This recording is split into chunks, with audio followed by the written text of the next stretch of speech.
सभी को जय सिया राम। जय रामचरितमानस सिया राम। दोहा संख्या 44 और 45 के मध्य उत्तरकांड में हम लोग दोहा संख्या 44 के बाद की चौपाइयां पढ़ेंगे और उसके पश्चात दोहा संख्या 45 को समझेंगे, समझने का प्रयास करेंगे।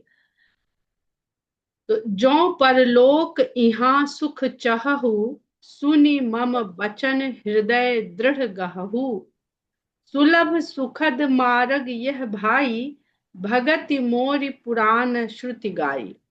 भक्ति के मार्ग को भगवान राम बहुत ही सरल सुलभ, जो आसानी से मिल जाए, आसानी से जिसको पाया जा सके, पकड़ा जा सके, और जो सुख देने वाला भी हो। जो ज्ञान है वो साधना का मार्ग है और उसमें बहुत कठिनाई है, बहुत तप करने पड़ते हैं, बहुत त्याग करने पड़ते हैं। लेकिन भक्ति का जो मार्ग है ये सुख देने वाला है। भगति मोरि पुराण श्रुति गाई, ज्ञान अगम प्रत्युह अनेका, साधन कठिन न मन कहूँ टेका। करत कष्ट बहु पावई को, भक्तहीन मोहि प्रिय नहीं सो। हम लोगों ने कल खूब समझा। अब समझने को तो जितना समझेंगे ये सब अनंत है, इन चौपाइयों के अर्थ। तो जितना चाहेंगे उतनी इस पे चर्चा कर सकते हैं। कौन सी टेक होनी चाहिए? कभी कभी दृश्य टेक होती है, कभी कभी अदृश्य टेक होती है, कभी प्रत्यक्ष टेक होती है, कभी अप्रत्यक्ष टेक होती है।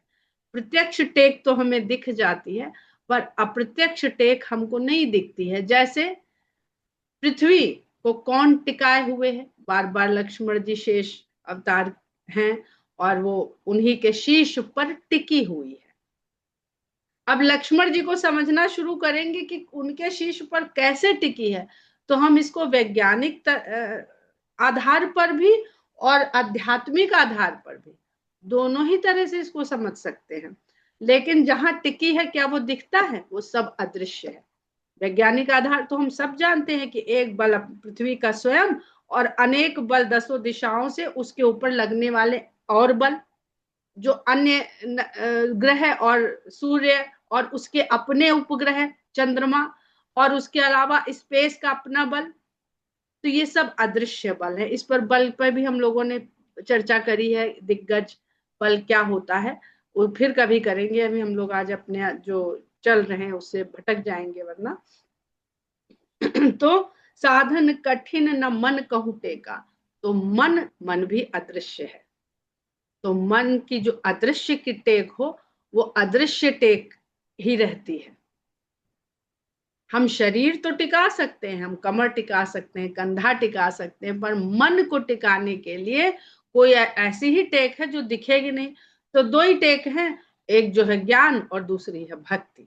अब ये पूरी चर्चा उत्तरकांड में यही है। जितना आनंद लेंगे, जितना रस लेंगे, उतना ही समझ में आएगी। भक्ति स्वतंत्र सकल सुख खानी। भक्ति क्या है? प्रेम का एक चरमोत्कर्ष भाव है भक्ति।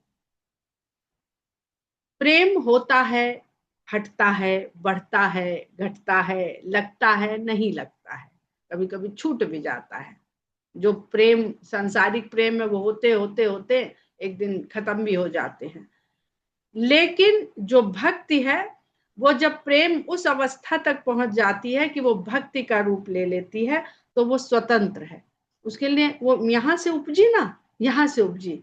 जैसे सांसारिक प्रेम को लीजिए, उस वो प्रेम कैसे हो जाता है? देखते ही, लव एट फर्स्ट साइट, देखते पहली नजर का प्यार। तो वहां क्या आधार था? कोई आधार नहीं था। तो जो भक्ति है वो स्वयं उपजती है, मन में, हृदय में, भाव में उपजती है। लेकिन ज्ञान के लिए बहुत कुछ चाहिए। ज्ञान के लिए कोई ग्रंथ चाहिए, फिर उस ग्रंथ को पढ़ाने वाला चाहिए, फिर उस ग्रंथ को हमें भी पढ़ना चाहिए, फिर उसको समझाने वाला चाहिए। ग्रंथ चोरी हो गया तो लो जी, अभी तो याद ही नहीं होता, ग्रंथ तो चोरी हो गया, आधार ही चला गया। और फिर इन सब के लिए गुरु चाहिए। फिर गुरु भी ऐसा चाहिए जो सदगुरु, जिसके बारे में बार बार भगवान राम ने भी बताया और अन्य महात्माओं ने भी गाया, सदगुरु का बखान किया खूब। तो भक्ति स्वतंत्र सकल सुख खानी। प्रेम स्वतंत्र है, बिनु सत्संग न पावहि प्राणी। लेकिन अब होए कैसे, क्योंकि आधार तो दिख नहीं रहा है, भगवान तो दिख नहीं रहा है, तो सुनने से होगा। कल जो बड़ी सुंदर चर्चा हो रही थी रामचरित भवन में कि सुनना कितना आवश्यक है। छविनाथ जी ने भी सुना होगा कि हम लोग इंद्रियों के अधीन हैं, इंद्रियों से ही सारी जानकारी लेते हैं। तो और हमें लगता है कि नहीं, सुनी हुई बात गलत हो सकती, देखी हुई बात नहीं गलत हो सकती। पर देखिए तो सती जी ने देखा, देखा तो भ्रम हो गया, यानी देखने पे भी पूर्ण विश्वास न करिए। और पार्वती जी ने केवल सुना, देखा नहीं, सुन के विश्वास हो गया। सती ने सुना भी, शंकर ने उनको बताया, और सुन के देखा भी, देख के भ्रम हो गया। जो सुन के आई थी, नहीं हम तो देखेंगे तब मानेंगे। तो इंद्रियों के ऊपर न जाइए, क्योंकि जो जानकारी, ज्ञान ही जानकारी है। ज्ञान आधारित ही हमारी बुद्धि पर है, बुद्धि का वास मस्तिष्क में है, और मस्तिष्क को सारी सूचनाएं हमारी इंद्रियां लाके देती हैं। इंद्रियां जैसा ले आएंगी वैसा वो छप जाएगा मस्तिष्क के पटल पर, और वैसा ही वो डिक्लेयर कर देगा, भाई ऐसे से ऐसे, ऐसे से ऐसा। लेकिन भक्ति स्वतंत्र है। पुण्य पुंज बिनु मिलहि न संता, सत संगति संसृति कर अंता। पुण्य एक जग महु नहीं दूजा, मन क्रम वचन विप्र पद पूजा। अब पुण्य होंगे तो संतों की संगति मिलेगी। अब फिर भगवान फंसा रहे हैं कर्म में ही। एक तरफ कहते हैं कि हमारी भक्ति करने से कर्म छूट जाते हैं, कर्म बंधन छूट जाते हैं, लेकिन हम मिले कैसे? हम मिलेंगे सत्संगति से, और सत्संग कैसे मिलेगा? वो मिलेगा पुण्य से, और पुण्य कैसे मिलेंगे? वो मिलेंगे कर्म से। तो यही, इसीलिए तो बार बार सब कह देते हैं कि समझना बड़ा मुश्किल है। शंकर तक कह देते हैं, गोस्वामी जी कह रहे हैं, याज्ञवल्क्य जी कह रहे हैं, तो सब क्या समझ लेते हैं कि भाई कहे के अभी इसी में है चौपाई उत्तर, कहत कठिन समझत कठिन बाचत कठिन विवेक। तो कठिन है, जितना समझ में आए समझिए, जो ना समझ में आए भगवान के वचन मान के स्वीकार कर लीजिए। अब ए फॉर एप्पल सिखाया और बच्चा कहे कि ये चित्र में बना है, ये क्या है, हम नहीं मानते, नहीं जानते, वो भी कहेगा हम तो इसी को निकाल खाएंगे। चलो हनुमान जी ने तो वहां पे लगे हुए सूर्य को लाल लाल एप्पल ही समझ के खाया होगा उन्होंने भी। और बच्चा कहे नहीं हाँ एप्पल है तो हम इसको खाएंगे, कागज से निकाल के दो हम खाएंगे, और इसके जो पोषण है वो भी हम पाएंगे। तो नहीं, उसको दिखाना पड़ेगा ले जाके कि देखो भाई ये काली चित्र है, ये है असली एप्पल, इसको तुम खा सकते हो। तो ये सब जो ज्ञान के साथ बहुत सारे चक्कर हैं। तो मान लो कि अगर हमारी माँ है या हमारा टीचर है सिखा रहा है कि एक और एप्पल है, ये पेड़ पे लगता है, वहां से तोड़ा जाता है, खाया जाता है, तब हमको इसके न्यूट्रिशन मिलते हैं, तो बढ़िया है ना। ऐसे ही मेडिसिन, दवा, आप डॉक्टर के पास गए, बीमारी हुई, आपको डॉक्टर ने पर्चा लिख दिया, आप वहां हट करके बैठ जाए कि नहीं हमको पहले इसके कंपोजिशन बताइए, उनकी पूरी केमिकल प्रक्रिया समझाइए, और हमारे अंग में जाके किस तरह काम करेगी, हम तो तभी खाएंगे। तो कहेगा भैया ऐसा है बाहर जाओ दूसरे मरीज को दे। हम विश्वास करते हैं ना, लिखा और हमने खा लिया। तो जब हम एक डॉक्टर का विश्वास कर सकते हैं, एक टीचर का म्यूट रखिए, तो फिर ये तो भगवान राम की वाणी है। और भक्ति और प्रेम, भक्ति क्या है? भक्ति यही है कि जाहि विधि राखे राम ताहि विधि रहिए। आप बात सुन के मान लीजिए, अभी रहना तो आगे की प्रक्रिया है। अभी जो कह रहे हैं पहले उसको तो मानते चलिए कि हाँ वही सब सच है। तो पुण्य अब पुण्य कैसे होएगा? तो पुण्य एक जग महु नहीं दूजा। इस संसार में एक ही पुण्य है, दूसरा पुण्य है नहीं। मन क्रम वचन विप्र पद पूजा, मन कर्म और वचन से विप्र की चरण पूजा। विप्र कौन है? कल भी बताया गया, हम भी अक्सर बताते हैं कि वो है प्राणी, वो जीव जो मनुष्य योनि में जन्म लेने के पश्चात इतना प्रबुद्ध हो जाए कि उसकी प्रज्ञा जागृत हो जाए, लेकिन साथ में विनम्रता उसके बनी रहे। विनम्रता बनी रहेगी तो जो भी उसने पाया है वो सब संसार को बांट दे के जाएगा। ये ज्ञान यहाँ तक कैसे चला आ रहा है, लोग इसको गुप्त रूप से छुपाए चले जाते तो मिलता नहीं किसी को। और कितने श्लोक हम लोगों ने बचपन में पढ़े हैं ना, कि विद्या चोर चुरा नहीं सकता, और ये भाई बांट नहीं सकता, राजा कर में नहीं ले सकता, बहुत पढ़ा है। तो यही सब सार्थक बातें हैं। तो ऐसे विप्र की चरण पूजा करनी है जो प्रबुद्ध ज्ञानी है, प्रज्ञा जागृत है और विनम्र है। विनय के अलावा देखिए, विनय न मानत जलधि जड़, गए 3 दिन बीत, वो विनय कर रहे हैं, वो जब आता है तो विप्र रूप धरी, जान गया कि कौन है तब विप्र, ब्राह्मण रूप नहीं, विप्र रूप धरी, हनुमान जी विप्र रूप धरी। तो पहला सूत्र है विप्र होने का कि विनम्रता तो होनी चाहिए। परशुराम नहीं, बहुत ज्ञान है और बल भी है, लेकिन विनम्रता नहीं। क्या लगा है नाम के साथ? परशु। और अभी परशु का भगवान ने पीछे बताया ना कि संत और असंत के भेद में, कि परशु के साथ क्या होता है, जो चंदन को काटता है, चंदन उसको अपनी सुगंध देता है, और परशु आग में डाल के फिर घन से पीटा जाता है। तो एक एक शब्द को समझने के, भगवान राम के वचन है ये। तो पुण्य एक जग महु नहीं दूजा, मन क्रम वचन विप्र पद पूजा। जो लिखते हैं आगे मिश्रा, वाजपेयी, त्रिपाठी, तिवारी, इनको जांच लीजिए, परख लीजिए, सरनेम से कुछ नहीं होता है। किसी भी ऐसे हो जाए तो फिर भारत के अलावा तो कहीं हमें विप्र मिले ही नहीं, क्योंकि ये सरनेम तो बाहर है ही नहीं। ऐसा तो नहीं है कि प्रबुद्ध लोग और विनम्र लोग बाहर नहीं है, भारत की सीमा से बाहर। और भगवान की तो पूरी धरती तो खाली यहीं पे का है। तो बहुत समझने की बातें हैं ये। आचरण है, ज्ञान है, व्यवहार है।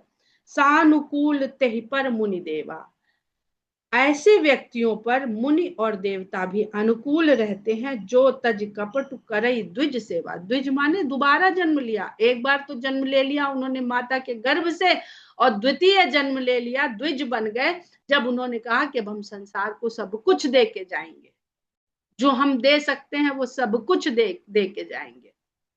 पर पता नहीं कब और कैसे ये सब अपने अपने शब्द, अपने अपने एक ही शब्द के अर्थ में लिए जाने लगे। और एक गुप्त मत सब ही कहाऊं कर जोर। अब इतनी विनम्रता की बातें कर रहे हैं, तो भगवान जो विनम्रता को, विनय को बढ़िया बता रहे हैं, उनके अंदर ना हो तो फिर तो ये कथनी करनी का भेद हो जाएगा। रावण में उसके लिए लिखते हैं ना गोस्वामी जी की, पर उपदेश कुशल बहुतेरे, जे आचरहि ते नर न घनेरे। उसका आचरण देखिए, वो मुंह से क्या कह रहा है ये मत सुनिए, उसका आचरण देखिए। शास्त्र पढ़ लिया, ज्ञान हो गया, मुंह से तो बढ़िया बढ़िया बोलना भी आ गया, तो बोल दिया बढ़िया बढ़िया, पर आचरण में 1% भी नहीं दिख रहा है। तो कहते हैं कि हाथ जोड़कर कहते हैं, एक और मेरा विचार है, गुप्त विचार है, उसको भी कहता हूं। शंकर भजन बिना नर भगति न पावे मोर। शंकर को भजे बिना मेरी भक्ति कोई पा नहीं सकता है। अब इसी दोहे पर पहले हम लोग रहते हैं, क्योंकि राम कथा आरंभ होती है शंकर की कथा के साथ। शिव जी का पूरा उसमें बखान है, शिव सती का है। देखिए बहुत आवश्यक है यहाँ पे जानना कि शिव राम कथा का आरंभ कहाँ से होता है? जहाँ राम पर संशय होता है, जहाँ राम पर शंका होती है। कथा राम का प्रवेश ही तब है, वहां नहीं है कि कौशल्या के यहाँ अयोध्या में लाल हुए और बधाई बजी और नगाड़े बजे ना। राम तब प्रवेश आरंभ होती है, राम का परिचय तब होता है जब सती माता को भ्रम हो जाता है। आए तो वो सच्चिदानंद के रूप में है, पर सती माता को भ्रम हो गया। तो पहले भ्रम को तोड़ दीजिए, फिर राम की कथा, राम के चरित्र, राम को जानिए। राम की कथा सुनते रहेंगे और यहाँ शंका और भ्रम सब चलता रहेगा बुद्धि में, तो वो बार बार बार बार बार बार। तो पहले बुद्धि को शुद्ध करते हैं गोस्वामी जी अपनी रामचरितमानस में, उसके बाद काम को भस्म करते हैं। बुद्धि और काम पर पहले, यानी कामनाओं पर, वासनाओं पर पहले काम करिए, तब राम कथा के पात्र बनेंगे। उसको कहने के, सुनने के, पढ़ने के। तो यहाँ पर कुछ कुछ हम लोग चीजें लेते हैं, पहले भी हमने पढ़ा था, पर कुछ और लोग भी, और यहाँ पर प्रासंगिक भी है कि रामत्व और शिवत्व ये जीव के जीवन में आते ही आते हैं। ये दोनों जो अवस्थाएं हैं, शिव जपते हैं राम को और राम शिव को, ये पूरी कथा में हम लोग देख रहे हैं। इसका क्या भेद है, क्या कारण है? ये एक संपूर्णता है स्वयं की। स्वयं शिवत्व को प्राप्त करना, ओम के द्वारा अहम ब्रह्मास्मि तक की यात्रा। ओंकार, ओंकार और अहंकार के बीच में राम है। शिव की कथा है और लंका में रावण है, उसके बीच में राम है। इसको समझते चलिएगा कथा के आधार पर। किंतु इस यात्रा में एक बिंदु आता है जब हम ब्रह्मास्मि हमारे अंदर अहम का भाव पैदा कर देता है और हम ईश्वरत्व के भाव तक पहुंचते पहुंचते स्वयं के ईश्वर होने के भाव से भर जाते हैं या इच्छा से भर जाते हैं। शिव ही हमें इस ईश्वरत्व का बोध कराता है। किंतु यदि इसमें अहंकार, शिव यानी ओंकार, हम लोग ओंकार के, ओंकार हर बहुत सारे लोग ओंकार का जप करते हैं, किंतु यदि इसमें अहंकार का समावेश हो गया तो हमें नारायण यानी राम की शरण में जाना पड़ता है। राम ही हमें इस अहम भाव से उबार सकते हैं। यही है शिव से राम होना और राम से फिर शिव होना। इसे हम समझ सकते हैं शिव भक्त रावण, राम और स्वयं शिव स्वरूप हनुमान के द्वारा। देखिए यहाँ पे एक दो उदाहरण देते चलते हैं। रावण ने कैलाश पर्वत उठा लिया जिसमें शिव अपने परिवार सहित, माता पार्वती, नंदी सहित विराजमान है। ये भक्त की क्षमता है। भक्ति से, हालांकि उसने बाद में भक्ति करी है, पहले अपने भुजबल को तौलने के लिए उठाया था। और हनुमान जी किष्किंधा पर्वत उठा के चलते हैं, अरे संजीवनी के लिए पर्वत उठा के चलते हैं जिसमें औषधि है। वो किस लिए उठाते हैं? वो लक्ष्मण जी के प्राण बचाने के। बल उनके पास भी है, बल रावण के पास भी है। रावण का बल अपने अहंकार को तुष्ट करने के लिए है और हनुमान जी का बल किसी के प्राण बचाने के लिए है। तो ये सब छोटे छोटे प्रसंग हैं जो हमें भक्ति और अहंकार के बीच के भेद को बता देते हैं। नारायण उसे इस अहम भाव से मुक्त होने में सहायता करते हैं और जब उसका अहम भाव नष्ट होता है तो वो पूर्ण समर्पण के साथ मुक्ति पाकर वैकुंठ लोक को जाता है, अर्थात रामत्व को प्राप्त करता है। वैकुंठ अर्थात वो जीवन जहां आप कुंठा विहीन होकर जीते हैं, आनंदमय, आनंद युक्त।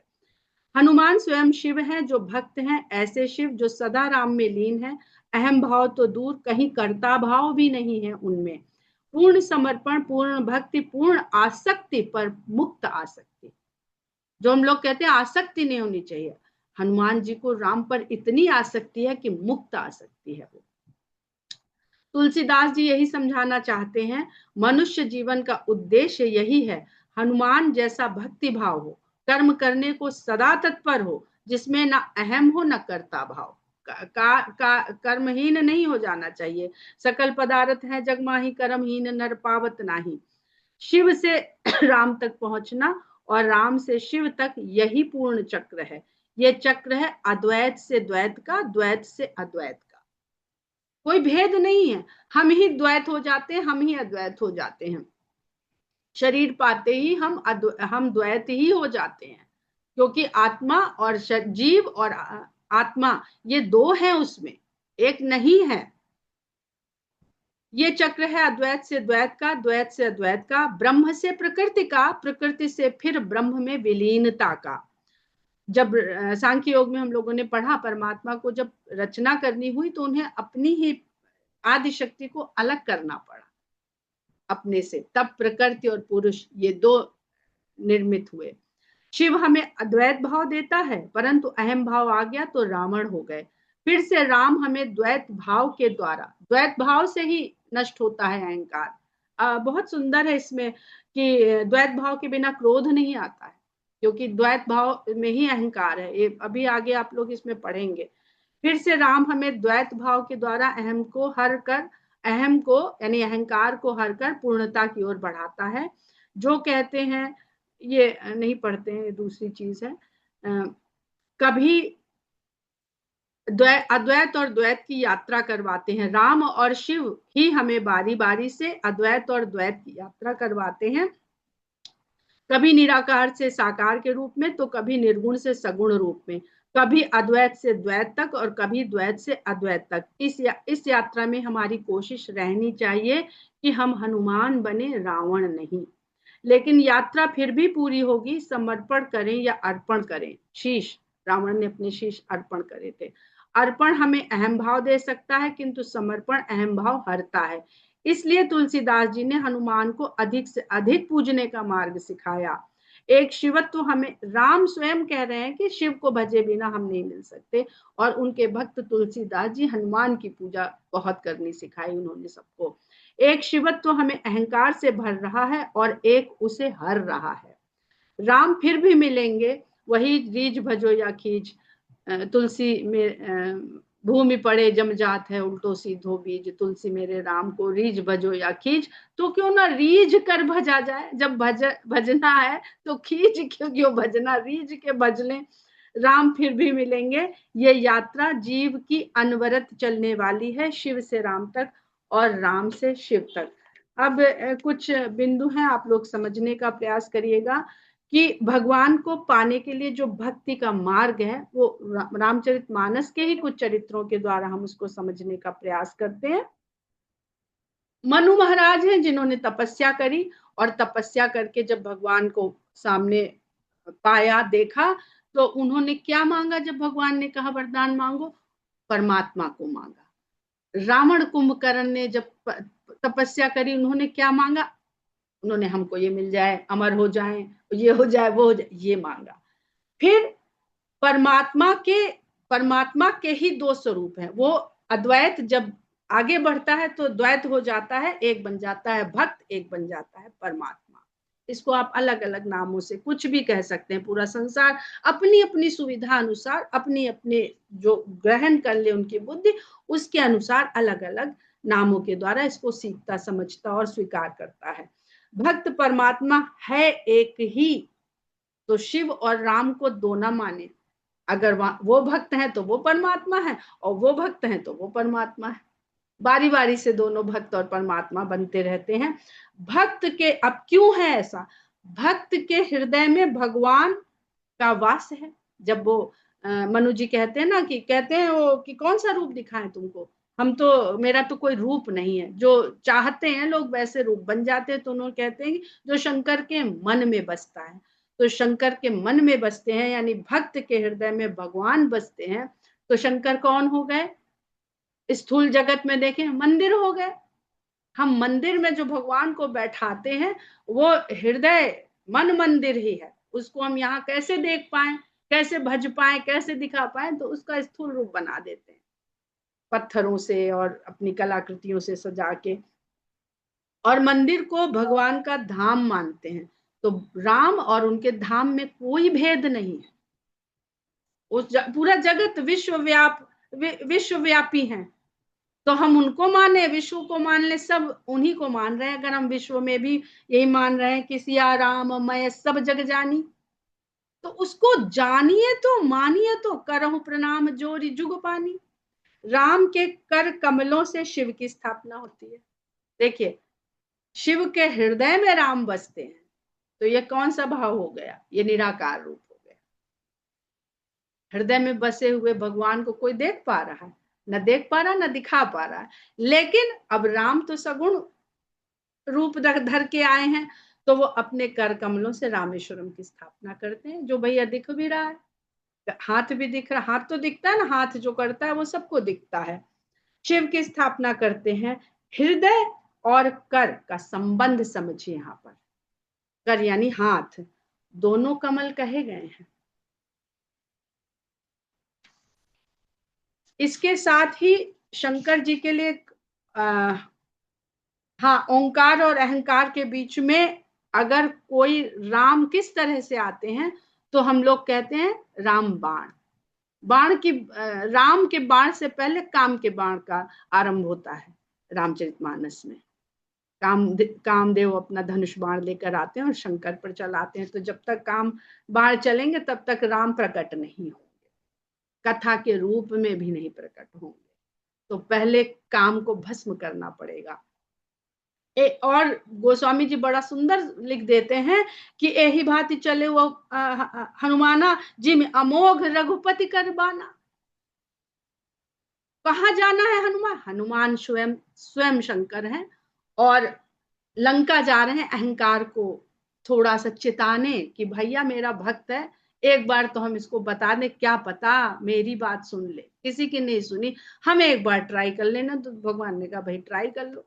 लेकिन वो अमोघ बाण राम बाण ही पे ही सवार होकर के उसी भांति चले। तो और वहां पे वो किससे घिरा बैठा है? वो काम बाणों को अपना खुद ही धारण किए बैठा है। तो राम बाण की ही जो है वो अहंकार को समाप्त कर सकता है। हनुमान शंकर का स्वरूप है, रावण शंकर का भक्त है। भक्त और शिष्य का वध हो तो कौन सा आराध्य आएगा? राम ने रावण का वध किया और आपका कोई बहुत प्रिय हो, बहुत प्रिय हो, आपकी पूजा करता हूं और आपका कोई परम स्नेही उसको मारा है, वध करा है, आपके तो संबंध खराब हो जाएंगे। भाई चलो हम तुम तो समकक्ष थे, वो तो हमें पूज रहा था, हमें भगवान का दर्जा मिल रहा था उसके द्वारा संसार में, संबंध खराब हो जाएंगे। पर वहां पर पार्वती जी को लगता है कि यहाँ तो शंकर जरूर थोड़ा बहुत हर्ट हुए होंगे, इनके इतने अनन्य भक्त को वध कर दिया, यहाँ नहीं जाएंगे। सब आ गए, इंद्र आ गए, ब्रह्मा आ गए, वेद आ गए, वहां पर वेद नहीं वो ब्रह्मा आ गए लंका में रावण वध के पश्चात। तो शंकर भगवान क्या कहते हैं, देखिए खोल लीजिएगा लंका कांड में आप लोग, दोहा संख्या 114। वहां पर लिखते हैं, सुमन बरस सब सुर चले, चढ़ी चढ़ी रुचिर विमान, देख सुअवसर प्रभु पहि आयौ शंभु सुजान। सुअवसर कौन सा है? शंकर कब आते हैं? जब देवता चले जाते हैं। देवता कौन है? इंद्रियों के स्वामी हैं, ये भटकाते रहते हैं, इनको अपना अपनी सत्ता ये सब लगता रहता है। देवता चले गए, देवताओं के राजा इंद्र चले गए, तब शंकर भगवान ने ये सुंदर अवसर पाया, क्योंकि वो सुजान है। सुजान शब्द गोस्वामी जी ने जहां जहां भी प्रयोग किया उसको जरूर आप लोग उसको अध्ययन करिए, उस पर शोध करिए। प्रभु आयो शंभु सुजान, तो यहाँ शंकर भगवान सुजान हैं, उनको सब पता है ईश्वर कौन है, भक्त कौन है, क्या सत्य है क्या असत्य है, वहां आते हैं। बहुत सुंदर गोस्वामी जी ने लिखा है। और एक बार और उन्होंने प्रयोग किया है बाल कांड में कि वो वहां पर कहते हैं, सुन बचन सुजाना रोदन ठाना हुई बालक सुरभूपा। माता कौशल्या के जो वचन है, वो माता ने कहा था हमसे ज्ञान कभी ना जाए कि आप भगवान हो। तो ऐसे वचन, तो सुजान और सुजाना ये सब क्या कहना चाहते हैं? ये ज्ञान से बहुत ऊपर की चीज है। ज्ञानी बहुत होंगे, जानकार बहुत होंगे, सुजान केवल कुछ ही लोग हैं जिन पर भगवान की कृपा हुई और जिन्होंने भगवान से मांगा है कि हमें तुम चाहिए। ऐसे ही पार्वती ने इतनी तपस्या करी, इतनी तपस्या करी, मनु महाराज की तपस्या से पहले पार्वती की तपस्या है। वहीं पर शंकर जाने किस किस को वरदान दे दे के क्या क्या दे आते हैं और वो उन्हीं के संसार को कष्ट देने लगता है। लेकिन जब पार्वती तपस्या करती तो कौन नहीं जाता है पार्वती के पास कि तुम ये ले लो, वो ले लो, वो ले लो। लेकिन पार्वती कहती नहीं, हमें तो शंकर ही चाहिए खाली। तो अपनी भक्ति से किसको चाहते हैं आप? क्या ये विषयों से भरे हुए संसार में कुछ चाहते हैं कि उस परमात्मा को चाहते हैं? अगर विषय चाहते हैं तो विषय मिल जाएंगे, फिर वो कष्ट भी देंगे, पीड़ा भी देंगे, मांगी हुई हमारी चीज थी तो हमें कष्ट दे रही है। वहीं पर मनु महाराज जब कह देते हैं ना कि अब क्या मांगे, अब तो हम पूर्ण काम हो गए, देख प्रभु पद कमल तुम्हारे, अब सब पूर्ण काम हमारे, अब कौन सी कामना करें। तो ये काम और राम बाण काम बाण, यही कथा है पूरी रामायण, और कोई शत्रु है नहीं। तो इसी का बड़ा सुंदर गोस्वामी जी ने उत्तरकांड में फिर सारा निचोड़ लेकर के, सार लेकर के आए हैं, और भगवान के द्वारा और फिर भगवान के भक्त के द्वारा यही सार उन्होंने कलयुग में सबको समझाने का प्रयास किया है कि औरौ एक गुफुत मत सबहि कहऊँ कर जोरी, शंकर भजन बिना नर भगत न पावे। तो यही इसी दोहे पे हम लोग चले और इसी दोहे पे विराम लेते हैं। आगे बहुत सुंदर चौपाइयां हैं, सरल भी हैं, सुनने समझने में सरल है, आचरण में बहुत कठिन है। तो ऐसी भगवान की कृपा हो कि सुनते सुनते सुनते हम लोग को थोड़ा बहुत आचरण भगवान देते रहें कि हम उसका आचरण कर सकें। जय सिया राम। जय एक सिया मिनट राम। विनीता जी,